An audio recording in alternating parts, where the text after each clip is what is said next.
Hi welcome back to my channel. ఈరోజు కథ ప్రేమిస్తే 10వ భాగాన్ని వినేద్దాం. సార్, నేను గణేష్. ఈరోజు మీ ఇంటికి ఒక పోస్ట్ వచ్చింది. పోస్టా? ఏముంది అందులో?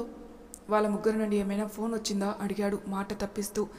వాళ్ళ ముగ్గురికి ఈ కిడ్నాప్కి సంబంధం లేదు, వేరేవాడు ఇన్వాల్వ్ అయ్యాడు. ఎవరో ఏమైనా తెలిసిందా? అక్కడికి వచ్చాక డీటెయిల్స్ చెప్తాను. ఇంతకు ఆ లెటర్ ఏంటి? అది మీరు త్వరగా వచ్చేయండి, వచ్చాక మాట్లాడొచ్చు. ఆ లెటర్లో ఏముంది? ఎవరు పంపారు? వాడే పంపాడా? అందులో ప్రియా గురించి ఉందా అని సందేహంగా అడిగాడు. అది సార్ అంటూ చెప్పడానికి సంకోచిస్తున్నాడు. త్వరగా చెప్పు అడిగాడు స్వరం పెంచి. నా నోటితో నేను చెప్పలేను సార్, మీకు లెటర్ మెయిల్ చేస్తాను చూడండి అని చెప్పాడు. ఫోన్ పెట్టేగానే మెయిల్ వచ్చింది. మెయిల్ ఓపెన్ చేసి చదివాడు. చదవగానే చేతిలో ఫోన్ నేలకు జారింది. కన్నులు కన్నీరుతో మసకబారాయి. దుఃఖం తన్నుకొచ్చింది. నేనెవరో నీకు తెలియకపోవచ్చు. ఇప్పటి వరకు నేను ఎంత డబ్బు దోచుకున్నా ఒక్కసారి కూడా జైలుకి వెళ్ళలేదు. కానీ నీ భార్య మీద మోజుపడి నీ గార్డ్స్తో దెబ్బలు తిని అమెరికన్ ప్రిజన్లో 1 నెల రోజులు గడిపాను. ఆ రోజు నీ గార్డ్స్ రాకుండా ఉండుంటే నేను ఈరోజు ఇక్కడి వరకు వచ్చేవాణ్ణి కాదు. నీ భార్య నాకు కావాలి, అందుకే ఎత్తుకొచ్చాను. తన్ని చూడగానే లాట్ ఆఫ్ లట్సీ ఫీలింగ్స్ ఆమెతో రోజు ఎంజాయ్ చేయాలనిపించింది. అందుకే తెచ్చుకున్నాను. శాశ్వతంగా నా దగ్గర ఉంచుకోను. అలా అని ఇంత అందాన్ని చంపడానికి నా మనసు అంగీకరించదు. అందుకే ఒక పని చేయాలనుకుంటున్నా. మంచినీళ్ళు భోజనము లేకుండా ఓ మనిషి 50 రోజులు బ్రతుకుతాడంట. కానీ ఆడపిల్ల కదా, ఓ 30 రోజులు బ్రతుకుతుందేమో. నీరసంగా ఉన్న మనిషిపై ప్రతిరోజు అత్యాచారం జరుగుతూ ఉంటే ఇంకా నీరసించిపోతుంది కదా. సో మహా అయితే 10 రోజులు బ్రతుకుతుంది. నీ భార్య ప్రాణాలతో కావాలనుకుంటే 10 రోజుల్లో వెతికి పట్టుకో. మానంతో కావాలనుకుంటే ఈ లెటర్ నీకు చేరకముందే నీ భార్యని వెతికి పట్టుకోవాల్సింది. It's too late. తను చనిపోగాకే నీకు అప్పగించేస్తా. బ్రతికున్నంత వరకు ఎంజాయ్ చేస్తా. పోలీసుల్ని వెనకేసుకుని నన్ను వెతకడానికి ప్రయత్నించకు. ప్రయత్నిస్తే కొత్త సమస్యల్లో పడతావు. లెటర్ చదివి బాధతో అరుస్తూ నేల కూలబడ్డాడు. ఆ వార్డులో అందరూ ఏం జరిగిందో చూడడానికి వచ్చారు. క్రింద పడి ఉన్న గన్ను చూసి అక్కడున్న స్టాఫ్ పోలీసులకి ఫోన్ చేశారు. ఆ జనాల వెనుక నుండి 5 వ్యక్తులు ముందుకు వచ్చారు. వాళ్ళ చేతిలో ఉన్న ఫోటోతో అభిని పోల్చి చూసి గుండెల మీద తన్నారు. అకస్మాత్తుగా జరిగిన పరిమాణానికి జానీ తేరుచుకునేసరికి ఓ 2 జానీని గట్టిగా పట్టుకున్నారు. వా కహాహై అని హిందీలో అడుగుతూ అభిని కాలర్ పట్టుకుని పైకి లేపాడు. ఎవరు మీరు అని అభి వినిపించుకోవడానికి ప్రయత్నించాడు. వా కహాహై అంటూ అభిని ముఖం మీద గుద్దాడు. అభి విడిపించుకుని అతన్ని కొట్టాడు. మరో 2 వచ్చి అభి చేతులు వెనక్కి విరిచి పట్టుకుని మోకాల మీద కూర్చోబెట్టారు.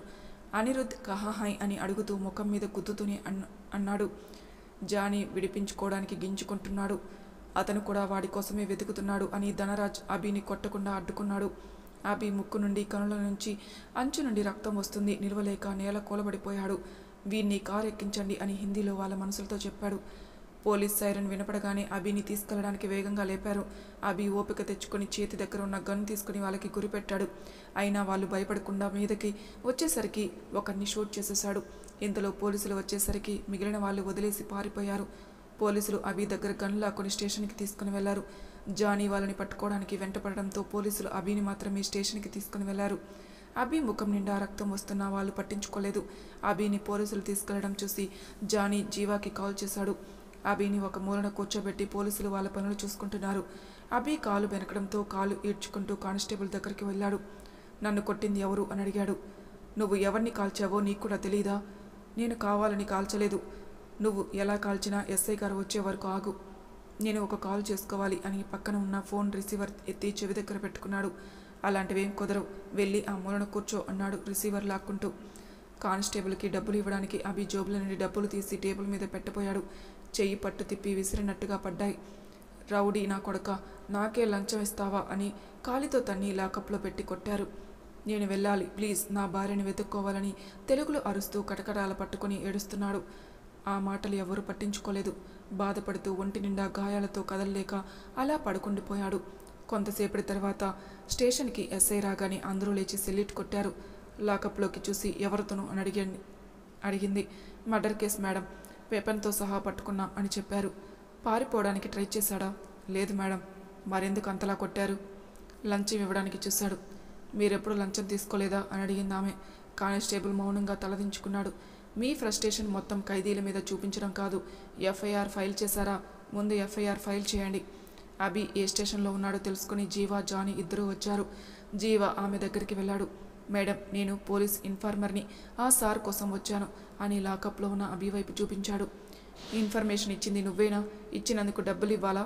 కాదు మేడం, ఆయన కావాలని షూట్ చేయలేదు, అనుకోకుండా జరిగిపోయింది. అతనికి నీకు సంబంధం ఏంటి? మేడం, ఆయన పెద్ద బిజినెస్ మ్యాన్, వైఫ్ని వెతుక్కుంటూ వచ్చారు. ఇంతలో ఎవరో వచ్చి ఆయన్ని అటాక్ చేశారు. ప్రాణరక్షణ కోసం షూట్ చేయాల్సి వచ్చింది. అయినా అతనికి ఏమీ కాలేదు, ఇంకా బ్రతికే ఉన్నాడు. వాడు చావకపోతే కేసు ఉండదనుకుంటున్నారా అని వెనుకున్న జానీ వైపు చూసింది. ఎక్కడో చూసినట్టు అనిపించి అతనెవరు అని అడిగింది. అతను పిఏ మేడం. ఆమె లాకప్లోకి వెళ్ళి కర్చీఫ్తో అభిముఖం మీదున్న రక్తాన్ని తుడిచి చూసింది. అతను అభిమన్యు భరద్వాజ్ కదా అని సందేహంగా అడిగింది. అవును, ఆయనే అని జీవ ఆత్రంగా సమాధానం ఇచ్చాడు. అభిని హాస్పిటల్కి తీసుకెళ్లి వైద్యం చేయించారు. ప్రియాని కిడ్నాప్ చేసిన రోజు. ప్రియా కన్నులు తెరిచేసాయికి చుట్టూ చీకటిగా ఉంది. కాళ్ళు చేతులు గొలుసులతో కట్టేసి ఉన్నాయి. హెల్ప్ హెల్ప్ అని గట్టిగా అరిచింది. డోర్ తీసుకుని అనిరుద్ధ్ ఆమె దగ్గరికి వచ్చాడు. ఇంకా బ్రతికే ఉన్నావా? ఫిట్స్ వచ్చి పడిపోతే చచ్చిపోతావనుకున్నా, నాకోసమే బ్రతికిన్నట్టున్నావు అన్నాడు ఆమె పక్కన కూర్చుంటూ. నువ్వా? నన్నెందుకు తీసుకొచ్చావు? ఆ రోజు కొట్టించడానికి బుద్ధి రాలేదా అంది ఉద్వేగంతో. ఆ రోజు నువ్వు కొంచెం కోఆపరేట్ చేసి ఉంటే నీకు ఈరోజు ఈ పరిస్థితి వచ్చేదే కాదు. ఆమె అనిరుద్ధ్ ముఖం మీద ఉమ్మేసింది. నువ్వు ఈ టైంలో ఇలా చేయకూడదు. నిన్ను సుఖపెడదామనుకున్నా, కానీ ఇప్పుడు నిన్ను టార్చర్ చేస్తూ రేప్ చేస్తా. నువ్వు గట్టిగా కేకలు పెట్టినా ఎవరికీ వినపడదు. శాంపుల్గా ఇది ట్రై చేద్దాం అని జోబుల నుండి లైటర్ తీసి వెలిగించి ఆమె ముఖం దగ్గర పెట్టాడు. ఆమె జారుతున్న కన్నీరుతో బెరుకు లేకుండా చూస్తుంది. ఇప్పుడు వదిలే, రేపటికి నువ్వు ఫ్రెష్గా ఉండు. రేపు నువ్వు కూడా ఎంజాయ్ చేశాక ఎల్లుండి నుండి టార్చర్ ట్రై చేద్దాం. నీకు భోజనం నీళ్లు ఉండవు, గాలి పీల్చే బ్రతకడమే అని చెప్పి తలపేసి వెళ్ళిపోయాడు. ఆమె తల్లి తండ్రిని తలుచుకుని గట్టిగా ఏడ్చింది. ఆమె కడుపులో ఉన్న బిడ్డ జ్ఞాపకం వచ్చింది. అభి, త్వరగా రండి, నాకు భయం వేస్తుంది అని అరుస్తూ ఏడ్చింది.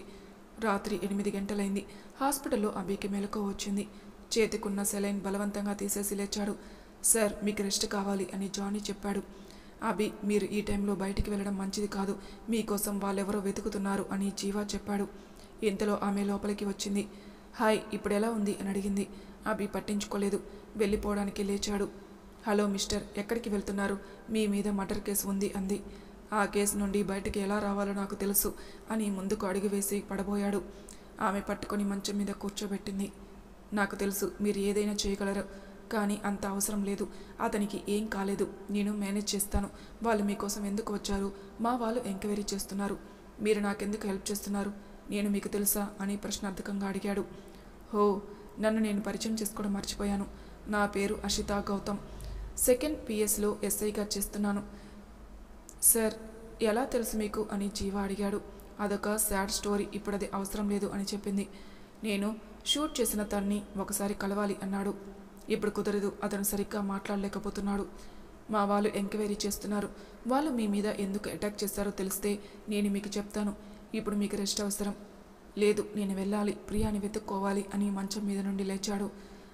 ఎక్కడికి వెళ్తారు? ఇప్పుడు హైదరాబాద్కి ఫ్లైట్ ఉండవు. ఈ నైట్కి ఆగితే మీకోసం వచ్చిందెవరో తెలుస్తుంది. వాళ్ళ ద్వారా ప్రియా జాడ తెలిసే అవకాశం ఉంటుంది అంది. ఆగి ఆలోచించాడు. ఏదైనా ఇన్ఫర్మేషన్ తెలిస్తే చెప్పండి, ఇక్కడే ఉంటాం. జానీ రా అని బయటికి వచ్చేశాడు. మీరు ఒంటరిగా బయట తిరగడం మంచిది కాదు అని అరుస్తున్నట్టుగా చెప్పింది. అభి పట్టించుకోకుండా బయటికి వచ్చేశాడు. దగ్గరలో ఉన్న బీచ్కి వెళ్ళి ఇసుక తిన్నెలపై కూర్చున్నాడు. జానీ, జీవా కొంచెం దూరంలో సిమెంట్ దిమ్మలపై కూర్చుని ఉన్నారు. ఎగసి పడుతున్న అలలను చూస్తూ భార్య జ్ఞాపకాలను నెమరు వేసుకుంటున్నాడు. అలలు రోధిస్తున్నట్టుగా అనిపిస్తుంది. కాపాడమంటూ కాళ్ళ వరకు వచ్చి ఎవరో బలవంతంగా లాగినట్టు వెనక్కి వెళ్ళిపోతున్నాయి. నిస్సహాయంగా కనుల్లో నీళ్లు చేరుకున్నాయి. జానీ వచ్చి పిలవడంతో అతని వైపుకు తిరిగాడు. టిఫిన్ ప్లేట్తో ఎదురుగా నిలబడి ఉన్నాడు. లెటర్లో ఉన్న మాటలు జ్ఞాపకానికి వచ్చాయి. ప్లేట్ తీసుకుని ఎదురుగా పెట్టుకుని చూస్తూ కూర్చున్నాడు. అలలు ఆ ప్లేట్లని లాక్కొని వెళ్ళిపోయాయి. మీద పడే ప్రతి నీటి చుక్క భార్య కన్నీటి బొట్టుల్లా అనిపిస్తుంది. అషిత వచ్చి పక్కన కూర్చుంది. ఇదిగో మీ ఫోన్, హాస్పిటల్లో పడేసుకున్నారు. చాలా మిస్డ్ కాల్స్ ఉన్నాయి, ఇంపార్టెంట్ అనుకుంటా అని ఫోన్ ఇచ్చింది. అభి ఫోన్ తీసుకుని మిస్డ్ కాల్స్ చూశాడు. మామ్, డాడ్, గణేష్ నెంబర్స్ నుండి మిస్డ్ కాల్స్ ఉన్నాయి. చెయ్యాలా వద్దా అనుకుంటూ వాళ్ళ అమ్మకు చేశాడు. హా మామ్, ఎలా ఉన్నావు? రే, వెళ్ళినప్పటి నుండి ఎవరు ఫోన్లు లిఫ్ట్ చేయరేంటి? మీ డాడీ తప్ప నేను అవసరం లేదా ఎవ్వరికి? అది కాదు మామ్, ఇక్కడ ప్రియా వాళ్ళ చుట్టాలు మీ మధ్య నీకు కాల్ చేయడం కుదరట్లేదు.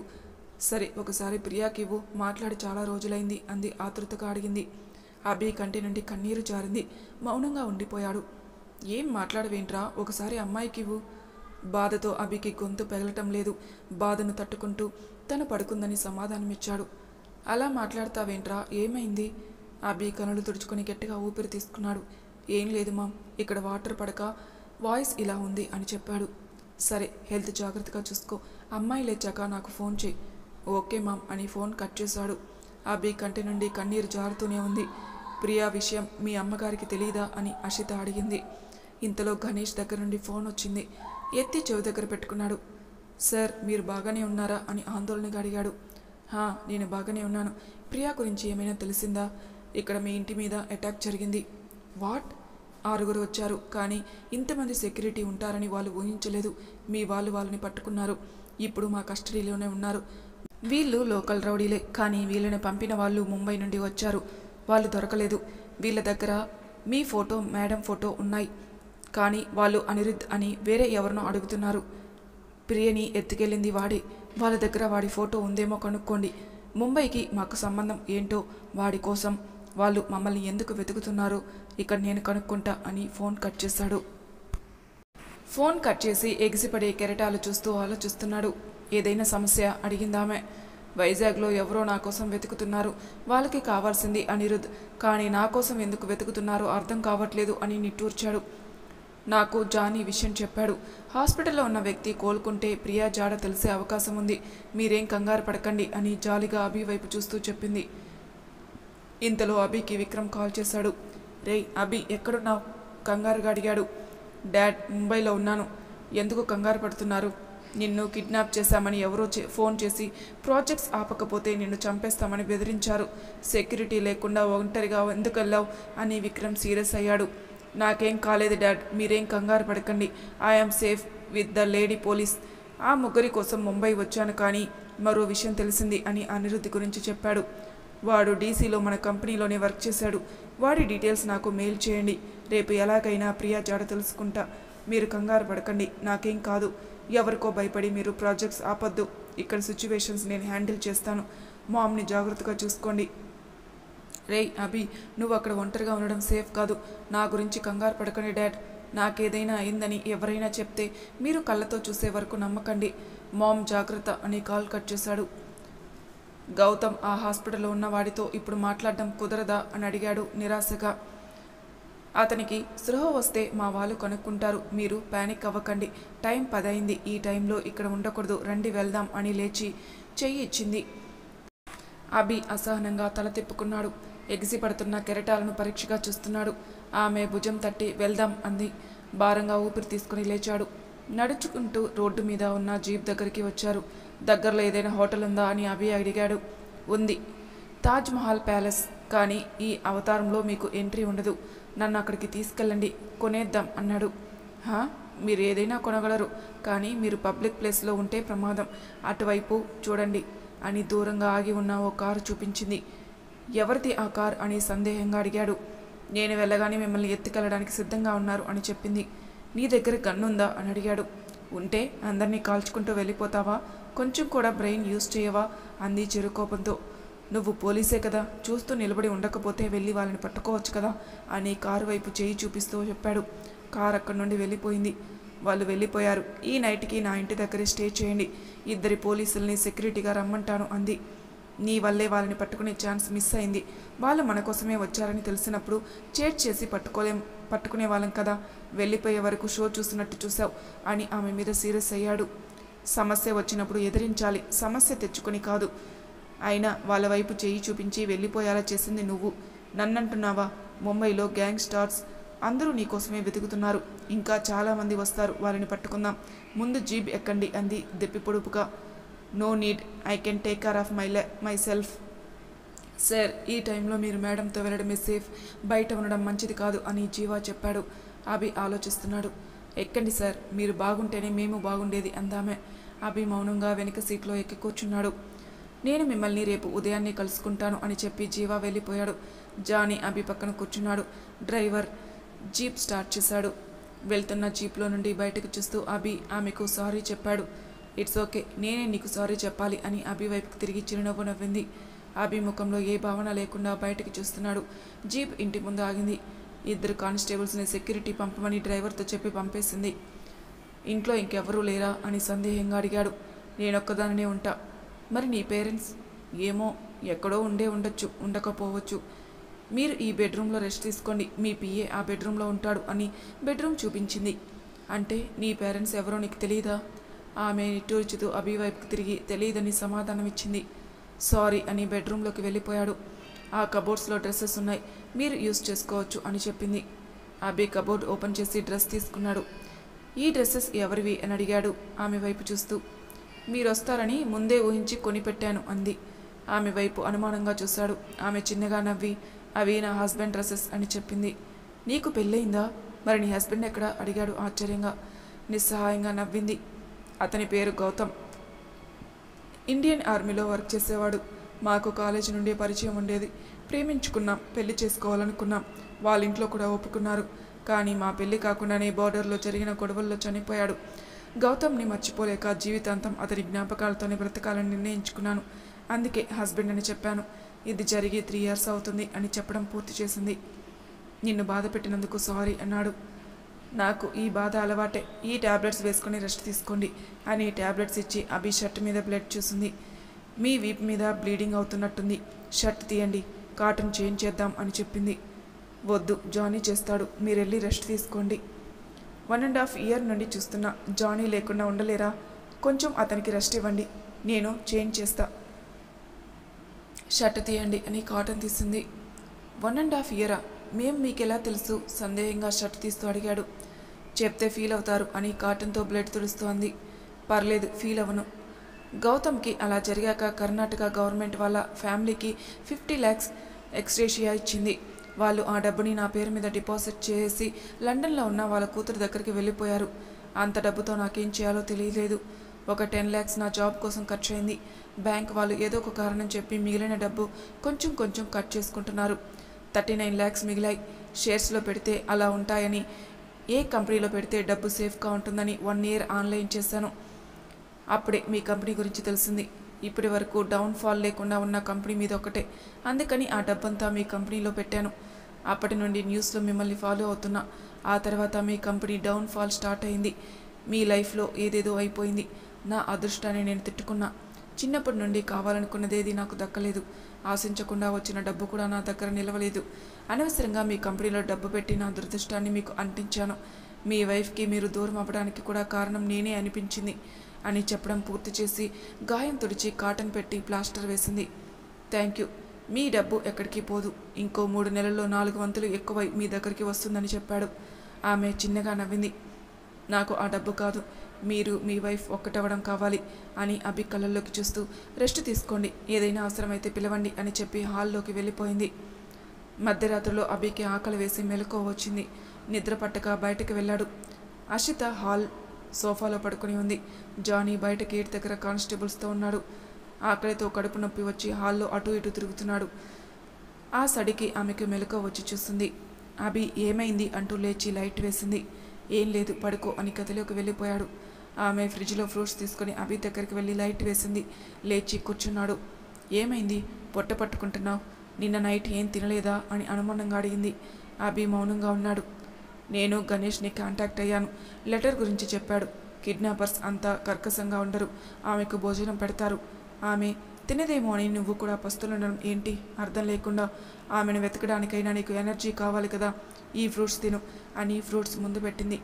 వద్దు, నాకు ఆకలిగా లేదు, నిద్ర వస్తుంది, నువ్వు వెళ్తే పడుకుంటాను. పిచ్చి పట్టిందా?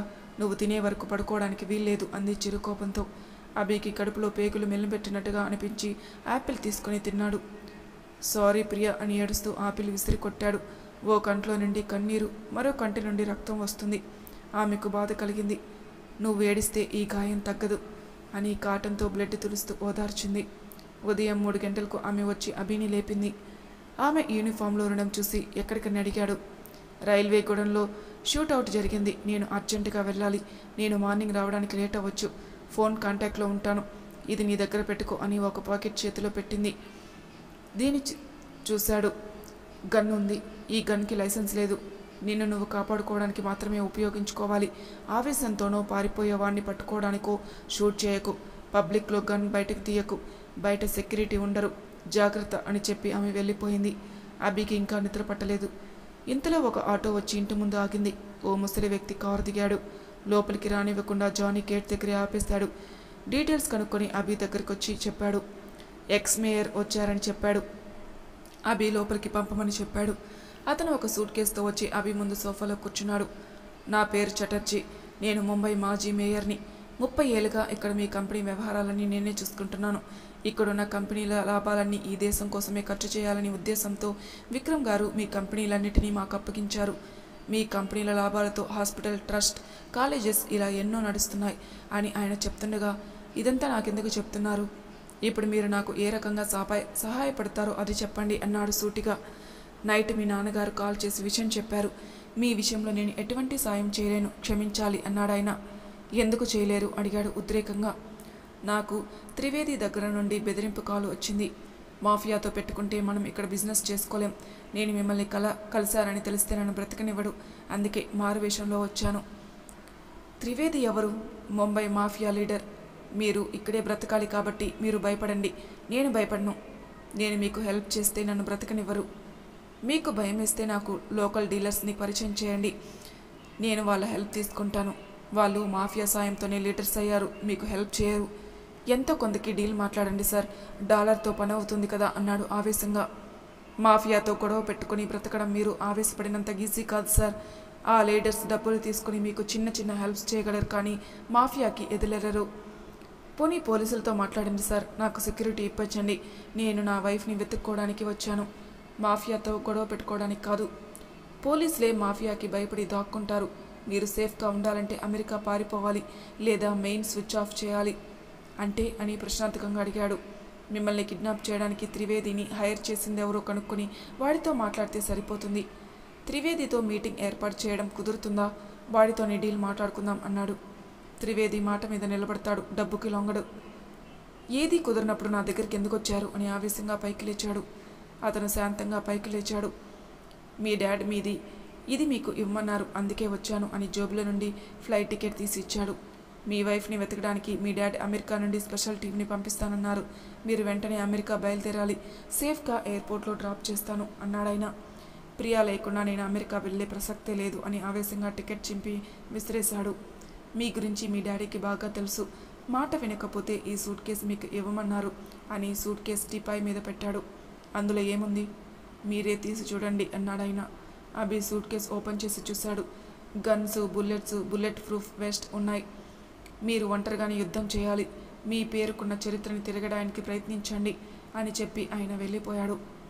మరి తర్వాయి భాగంలో ఏం జరుగుతుందో నెక్స్ట్ ఎపిసోడ్లో తెలుసుకుందాం. అంతవరకు నా ఛానల్ని సబ్స్క్రైబ్ చేయని వాళ్ళు ప్లీజ్ సబ్స్క్రైబ్ చేసుకోండి. లైక్ చేసి షేర్ చేయండి. మీ అభిప్రాయాలు నాకు కామెంట్ రూపంలో తెలియచేయండి. Thank you for listening.